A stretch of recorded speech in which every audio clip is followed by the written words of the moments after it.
Europe 1 Soir. 19h, 21h, Pierre de Villeneuve.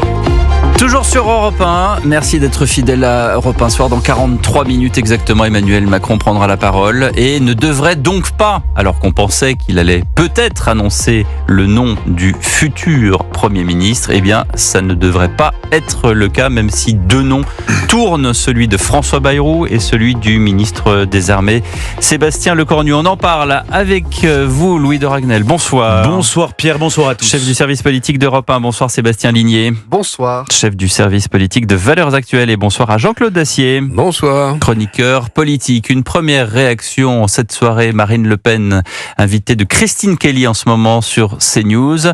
Voilà ce qu'elle dit à propos du choix du futur Premier ministre. Quel que soit le ministre qui va être désigné, je voudrais juste lui dire que ça ne fonctionne plus.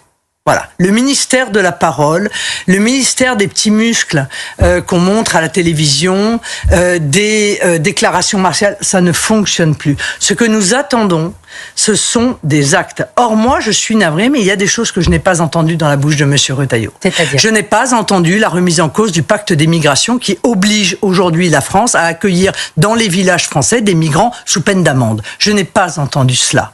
Voilà. Je n'ai pas de raison, si vous voulez, de croire plus à ce qui se fait ou ce qui se dit plutôt aujourd'hui qu'à ce qui s'est dit hier. Voilà, intéressant d'entendre Marine Le Pen à l'instant sur CNews, parce que c'est elle qui a, j'allais dire, les clés de ce qui se passe en ce moment, Louis de Ragnel. C'est même la DRH de la désignation du Premier ministre et même de la composition du prochain gouvernement. Parce que s'il y a un enseignement politique immédiat qu'on peut tirer de la semaine qui vient de se passer, c'est que désormais, quand Marine Le Pen menace, elle peut mettre à exécution sa menace, et quand elle la met, eh bien potentiellement c'est explosif.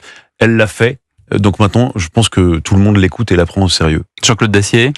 C'est explosif. En même temps, seule, elle ne peut pas renverser un gouvernement. Seule, j'entends bien. Néanmoins, je suis comme toi. Je suis frappé par le ton. Il tutoie, Jean-Claude. Hein, On se connaît depuis un certain temps. Alors, on va nous demander des limonades, là, et puis un peu de cacahuètes. D'accord. Non, mais c'est vrai que je suis frappé donc par le ton très, je dirais pas agressif, mais offensif de Marine Le Pen. Je dis pas qu'elle prépare une nouvelle censure. Je suis de ceux, sans doute trop naïfs, qui pensent qu'elle ne pourra pas néanmoins multiplier les censures auprès d'un certain nombre de gouvernements. Néanmoins, elle dit sa vérité, elle formule ses exigences, et il va falloir que le futur Premier ministre, donc on ne connaîtra pas son nom ce soir, donc si j'ai bien compris, doive et devra en tenir compte. Donc ça promet quelques difficultés, supplémentaires. Alors chacun a ses cahiers de doléances. Le ministre de l'Intérieur, Bruno Retailleau, donne un entretien au Figaro et il dit qu'il est prêt à continuer et terminer son travail à Beauvau, mais il exclut de collaborer avec un Premier ministre de gauche. Bon, Sébastien Ligné, vous me direz, ça tombe un peu sous le sens, mais enfin, cela dit, il n'est que ministre démissionnaire de l'Intérieur. Ça tombe sous le sens pour lui, mais quand on entend Monsieur Laurent Wauquiez qui nous explique ce matin que lui, au nom de son groupe, ne censurerait pas immédiatement un gouvernement, même si son groupe républicain n'y figure pas, on se rend bien compte qu'il y a quand même une cassure au sein de cette famille politique, et que vous avez d'un côté ceux qui semblent se diriger, des LR, ceux qui semblent se diriger machinalement et presque par défaut vers ce socle commun, et ceux qui pensent qu'une troisième voie existe à droite entre Marine Le Pen et ce socle commun. Mais sur la position centrale de Marine Le Pen, dans les noms que vous avez évoqués pour prendre potentiellement la suite de Michel Barnier, il y en a deux qui tournent. Les deux noms qui reviennent sont le symbole du poids politique aujourd'hui de Marine Le Pen. Ce sont deux noms, que ce soit François Bayrou ou Sébastien Lecornu, qui ont plus ou moins l'aval de Marine Le Pen. François Bayrou, c'est quand même quelqu'un qui a toujours été très respectueux de Marine Le Pen et du Rassemblement national. On n'oublie pas la fameuse banque de parrainage en 2022. François Bayrou a parrainé Marine Le Pen lors de l'élection présidentielle quand elle était en difficulté pour avoir les fameuses 500 signatures. François Bayrou a critiqué le traitement judiciaire de Marine Le Pen. François Bayrou est favorable à la proportionnelle, grande cause de Marine Le Pen. Quant à Sébastien Lecornu, on le sait, ils se sont déjà rencontrés, ils ont déjà déjeuné ensemble. Marine Le Pen dit que Sébastien Lecornu est quelqu'un de tout à fait respectable, qui entend les oppositions. Donc on voit bien qu'elle tient en main non seulement l'Assemblée nationale, mais aussi un petit peu Matignon. Marine Le Pen qui continue de s'exprimer sur CNews. Et alors, c'est vrai que la grande question, c'est pourquoi la censure? Elle a répondu il y a quelques instants avec Christine Kelly. Il faut une rupture avec les 50 dernières années. Michel Barnier était attendu comme étant cette rupture et il arrive en nous présentant un budget socialiste, quoi. Voilà. Bon, en gros, si M. Cazeneuve avait été nommé Premier ministre et s'il avait présenté un budget tel que celui qui a été présenté par M. Barnier, la droite aurait été en PLS, en train de hurler au retour de l'Union soviétique. 4 milliards d'alourdissement du coût du travail. Vous savez très bien que la droite passe sa vie à sauter sur les chaises en disant « Ah, le coût du travail, les charges, là, rien. » Et tout ça passait crème. Bah, ça passe crème avec eux, mais avec nous, ça n'était pas possible. Est-ce qu'elle a raison, Louis Dragnel, en disant que c'était un budget socialiste? Alors moi, je suis tout à fait d'accord. C'est un budget très socialiste qui avait quasiment plus rien de droite. Quand on voit que c'est porté par des gens qui sont censés incarner des valeurs libérales ou des idées libérales, on était quand même très étonnés.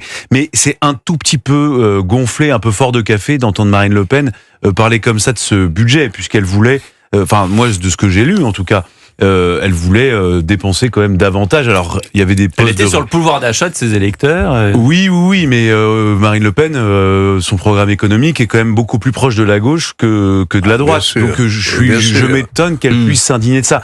Moi, si on prend un tout petit peu de recul par rapport à ce qu'elle dit, moi, l'impression que j'ai quand même, c'est que dans le fond, c'est pas tant la mesure en elle-même qui gênait Marine Le Pen, la décision de censurer le gouvernement. Elle voulait censurer Emmanuel Macron, évidemment, on peut pas censurer un président de la République. C'est une décision qui était pas du tout technique, c'était une décision politique, exclusivement politique. Ce que Marine Le Pen a fait avec Michel Barnier, elle le refera avec le successeur sans doute de Michel Barnier. Ouais, quel qu'il soit. Mais parce que, si vous voulez... On voit bien, et ce qui est intéressant, c'est que la motion de censure, elle a été donc votée par les deux partis, enfin les membres du Nouveau Front Populaire et le Rassemblement National. Ouais. Et il y a quand même une course de vitesse entre les deux pour savoir qui va essayer d'accélérer le plus rapidement le cours de l'histoire. Élection présidentielle anticipée. Voilà, c'est ça qui est en train de se jouer. Et plutôt que de laisser le Nouveau Front Populaire prendre le lead, être en tête sur ces questions un peu insurrectionnelles, eh bien, Marine Le Pen a enjambé tous ces sujets. Je n'ai pas l'air tout à fait d'accord avec vous. Non, mais je crois vraiment que là, c'est en fait, je crois vraiment. On est en train d'entrer dans une nouvelle ère politique qu'on n'a jamais connue en France. C'est ce qu'elle dit. Il y a eu cette censure, il y en aura d'autres. Vous allez voir. Elle veut mettre fin à 50 ans de politique qui est identique. Enfin, mais exactement. D'ailleurs, elle disait à une époque l'UMPS. Vous vous souvenez? Bien sûr, mais comme le successeur de Michel Barnier ressemblera sans doute à Michel Barnier, eh bien, ce sera une raison semblable pour censurer à nouveau. Là où je suis un peu moins d'accord, c'est que certes, je pense qu'il y a clairement une course de vitesse entre les deux parce qu'il y a un objectif qui est assumé, c'est l'Élysée, et Marine Le Pen et Jean-Luc Mélenchon ne jouent pas Matignon. En tout cas, preuve aux dernières nouvelles. En tout cas, mais malgré cela, je pense quand même que Michel Barnier a quand même très mal joué son coup d'un point de vue dans le relation humain. C'est-à-dire que moi, je suis d'accord. Clairement, Marine Le Pen, c'est une décision politique. Je suis d'accord que c'est pas le déremboursement des médicaments qui a changé la fin de l'histoire. En revanche, je pense que c'est aussi une décision personnelle. Je pense que Marine Le Pen s'est sentie déshonoré par Michel Barnier. Pas considéré en tout cas. Non, mais c'est le jugement qui compte, c'est pas Barnier. Je pense que quand Marine Le Pen est reçue par Michel Barnier à Matignon lundi dernier, qu'elle se retrouve face à un mur qui lui fait son CV, qui lui reparle du fait qu'il a été conseiller général, du fait qu'il a de la famille en Martinique, alors qu'elle arrive avec des propositions, et que 3 jours après, elle entend dans la presse par des on-dit et des rumeurs que Michel Barnier dit à tout le monde que Marine Le Pen n'est pas au niveau, je pense qu'elle a été frustrée. Parce qu'elle a eu l'impression, il faut quand même pas oublier que Marine Le Pen a validé... Marine Le Pen a validé. C'est-à-dire que c'est trop facile de taper sur Barnier en disant que tout est de sa faute. En réalité, le ton là est quand même, encore une fois, c'est ce qu'on disait il y a une seconde, le ton est très offensif, très agressif. Oui, mais c'est le ton. Et je suis d'accord avec toi sur c'est le ton de quelqu'un qui n'a jamais été respecté et qui voit les autres être respectés. Je pense qu'en effet, le jugement à venir du 31 mars est décisif dans cette affaire. Je partage ton sentiment, à savoir que le vrai objectif de cette censure, c'est pas Barnier qui compte pour rien, c'est évidemment le président de la République. On va l'écouter ce soir, on verra l'objectif avec ce qui lui pend.